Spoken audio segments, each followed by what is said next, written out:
Благодарам.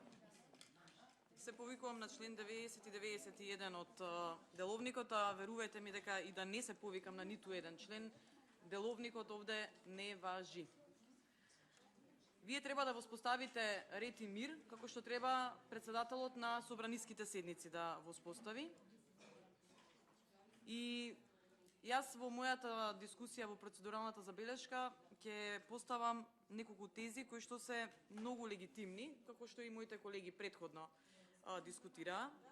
Главното прашање е дали е од национален интерес да се уништи една цела нација.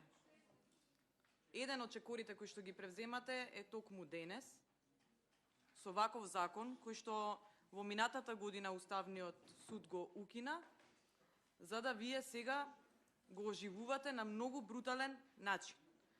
И замислете 80-тите години, поконкретно во 1886 година, кога синдикалните и работничките движења се бореле токму за ова, сега што го имаме 40 работни часа неделно, вие сега ќе ја вратите државата во робовладетелско општество и ќе ги поништите основните човекови права.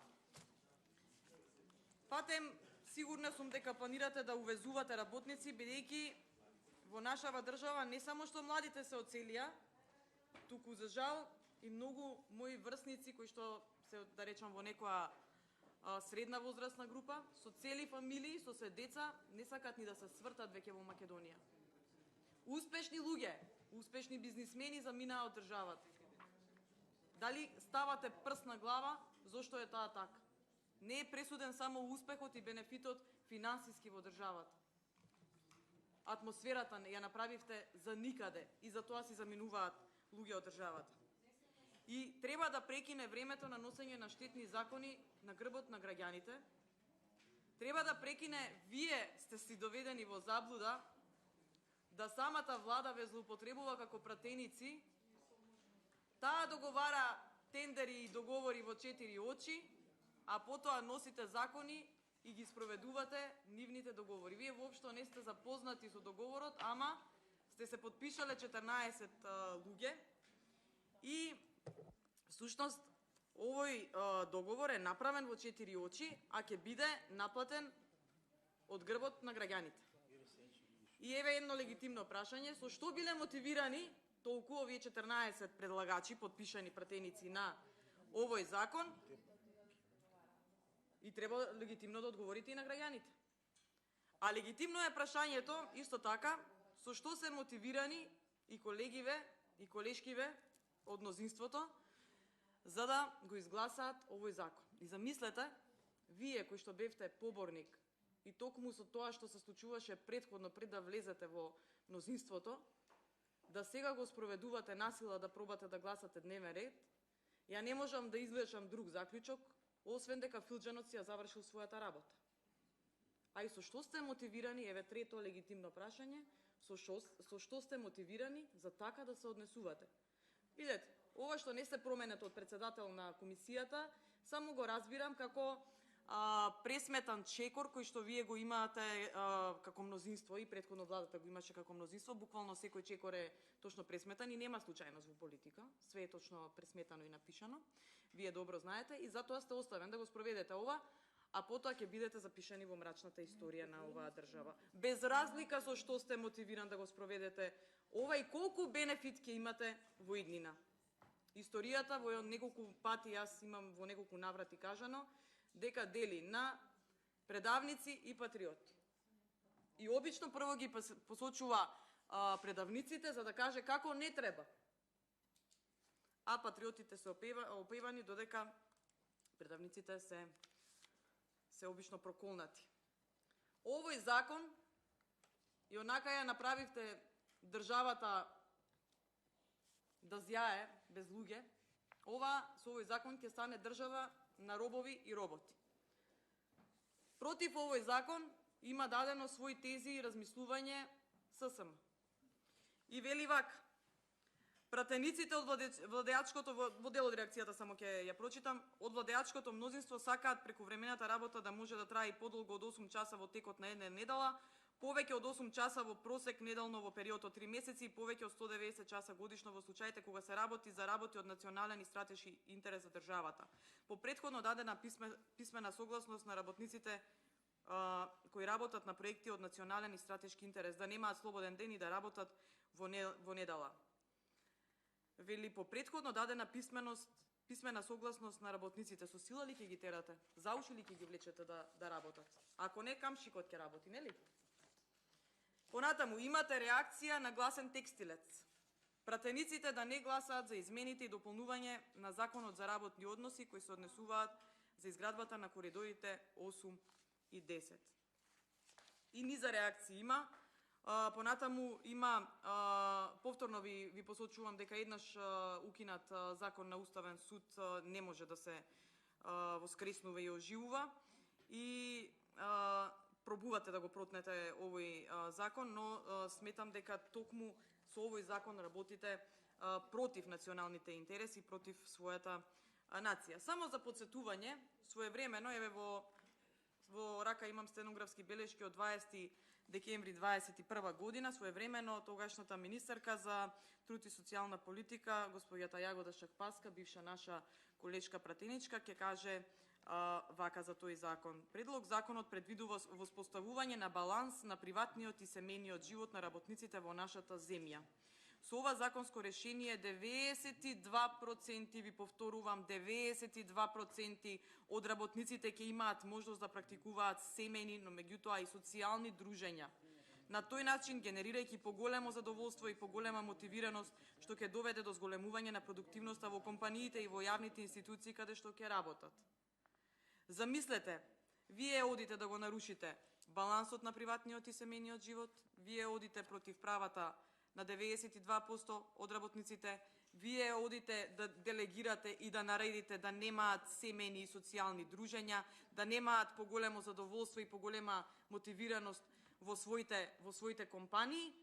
И замислете, на многу висок процент по индексот на тага во нашата држава, вие го правите дополнително ова. Вака ли ќе озголемувате наталитетот во државата? Што ни е во опаѓање?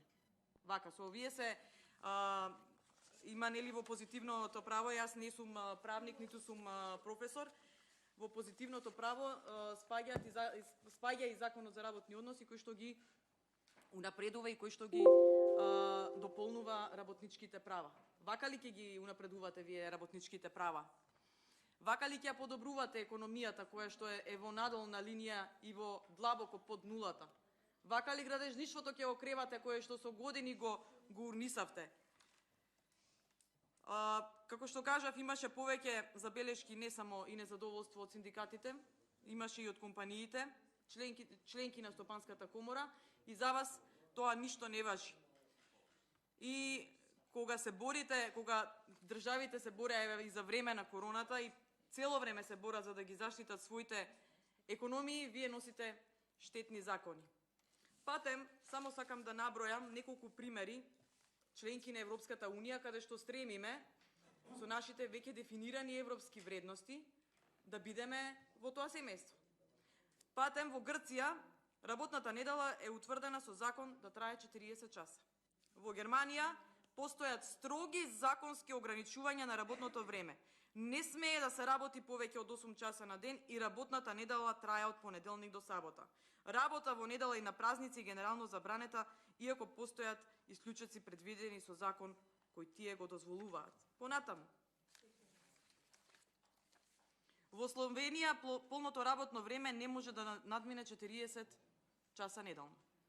Во Хрватска законот за работни односи полното работно време не смее да надмине 40 часа неделно.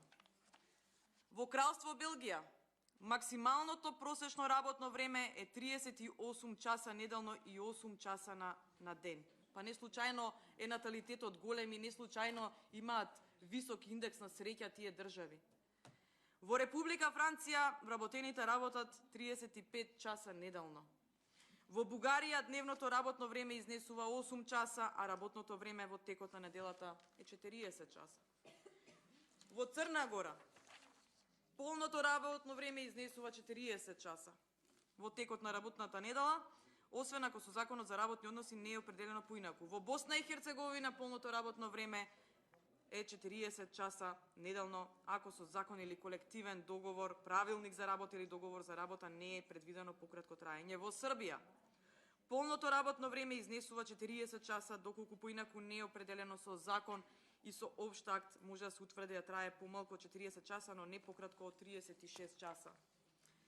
Еве ќе ви кажам во една директива, во директивата, пример конкретно, на Советот 93/104/E3 од 23 ноември, која се однесува на одредени аспекти на организацијата на работното време. Па нели ние следиме директиви, регулативи, усогласувавме со години закони со европската легислатива и грото ни се усогласени, ама нема примена, едноставно тоа е. Па шибоздук е државата. Е предвидено дека значи оваа директива се однесува на организација на работното време. Предвидено дека земјите членки на ЕУ треба да ги превземат потребните мерки да обезбедат дека секој работник има право на минимум дневен одмор во траењето од 11 часа. Вие и ова ќе им го диктирате. Директно во семејствата ќе влезете и ќе им кажете ти спи со едно око подотворено 4 часа. Ти ќе спиеш 6 часа ако си ми подрак, ти нема да спиеш воопшто, цел време ќе работиш, ако не камшикот ќе работи. Дека секој работник има право на дневен одмор во траење од 11 часа, непрекинато во период од 24 часа. Исто така за секој период од 7 дена, секој работник има право на непрекинат неделен одмор од 24 часа кои му следуваат независно од споменатите 11 часа.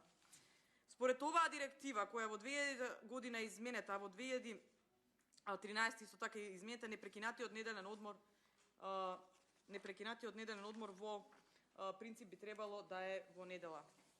Во новата директива 2003/88/E3 е наведена дека само дека земјите членки се должни да ги преземаат неопходните мерки за да се осигура дека за секој период од 7 дена секој работник има право на минимален период на непрекинат одмор од 24 часа, без притоа да се спомене дека периодот од 24 часа непрекинат одмор е во недела. Сите овие држави европски членки укажуваат на ова, се водат грижа за нацијата, водат грижа за работниците, затоа што без нација вие немате држава, но вие сте решени само за тоа што условот е вака. Доколку законски не се измени работното време од 40 часа, не се зголеми на 60 часа, тогаш државата ќе плаќа пенали од 3 вида кон Бехтел. Еднократна 53 милиони евра, секој месец 1.625.000 евра на веќе постојни трошоци кои што треба да се платат во договорот и дополнителни 900.000 евра. Замислете, сите овие позитивни примери што ги посочив, работа за нацијата и заштитата на работничките права, кои што всушност работници секојдневно учествуваат во кревањето на економијата, вие заради личен свој интерес, затоа што некој се дрзнал во 4 очи да договори договор, вие ќе го спроведете овде на сила. Во 21 век, во европскиот извештај ви вели да се намалат бројот на скратени постапки на носење на закони во собранието.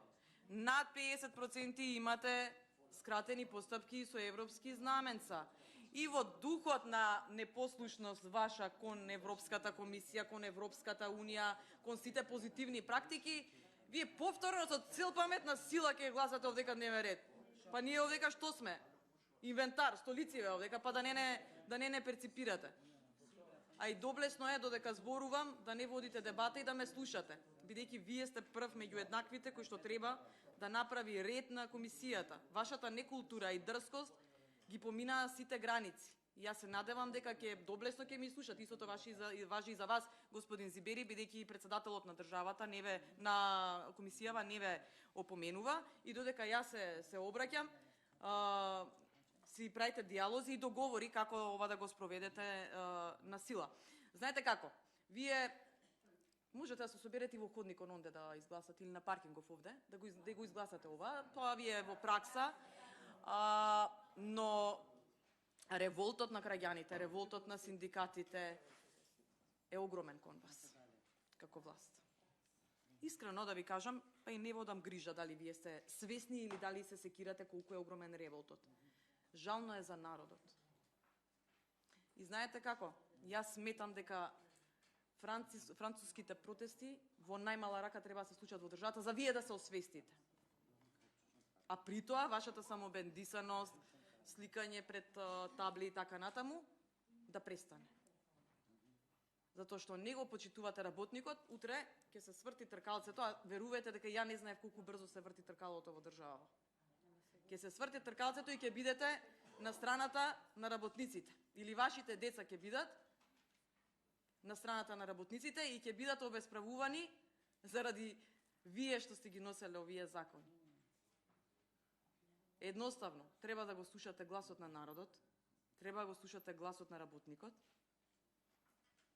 затоа што фактурата си ја исплаќа народот на избори.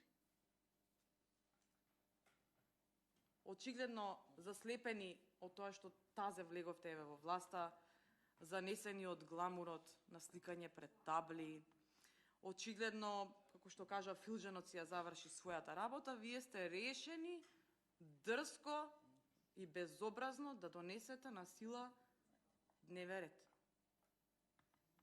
Простете, но нас народот не бирал. И затоа сме овде. Па макар станале инвентар на крај. Затоа ќе ве замолам, доблесно е да прекинете комисијата и да ја закажете во време кој одговара со сите консултации да поминат со експерти, со синдикати да се повикуваат, кои брутално ги заобиколувате, брутално пробувате да не заобиколувате и нас како опозиција, но нашата реч е единствено легитимно право и таа може да трае со часови, може да трае со денови. Се додека е во фокус интересот на граѓаните, ние ќе говориме. Но, сочувајте си го, еве, најпријателски совет ви кажувам, најколегијален, да си го сочувате достоинството и образот, зашто само тие имаат цена. Паричките што светкаат силно и што звечкаат во џебот набрзо ќе се потрошат, но достоинството и образот треба да останат чисти за цел живот. Нели останат чисти? Не сакам ни ако што и да кажам, ќе речете дека ви запретувам, но проценете сами, а и патот што сте го фатиле, најверојатно ги ќе почувствувате што следи, заслепени така од сегашното владење. Ви благодарам, препорачувам и давам предлог да се прекине комисијата во интерес на се ова што го кажав. Благодарам.